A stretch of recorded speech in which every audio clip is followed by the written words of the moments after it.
শনিবার দিন সকালবেলা রান্না বান্না করছি, মেয়ে তখন ফোন করে বললো, মা চলো যাবে একটু কলকাতায় যাব, আমার কয়েকটা ড্রেস কিনতে হবে। আমি বললাম চলো যাই, অফিসে যাওয়ার কিছু জিনিস লাগবে। আমি তাই চলো যাই। তো মেয়ের সাথে যাবো বলে সব ঠিকঠাক করলাম, তাই রান্না বান্নার বেশি চাপ রাখলাম না। আর যেহেতু মনালি আসলে বড়া দিয়ে আগের দিন রাত্রিবেলা ডাল দিয়েছিলাম, বড়া দিয়ে আলু আর পনির দিয়ে ঝোল করলাম, আর একটা পালং শাক করলাম, ব্যাস এইসব রান্না করলাম। তোর বাবা বলছে যাবে যখন নিজেদের জিনিসও কিছু কিনে নিয়ে এসো। আর ওইদিকে ভাইয়ের বউকে বললাম যাবি? ভাইয়ের বউ বললো হ্যাঁ যাবো। ওরাও প্রায় এই 3:30 4টের সময় চলে এলো, ভাই, ভাইয়ের বউ, ভাইয়ের ছেলে। তো ভাই যায়নি, বউ আর ছেলে গিয়েছিল।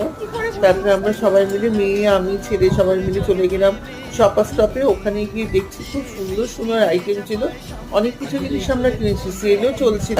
বেশ ভালো ভালো জিনিসের, ব্র্যান্ডের জিনিসের উপরে অনেক বেশ 50% 60% করে ছাড় ছিল।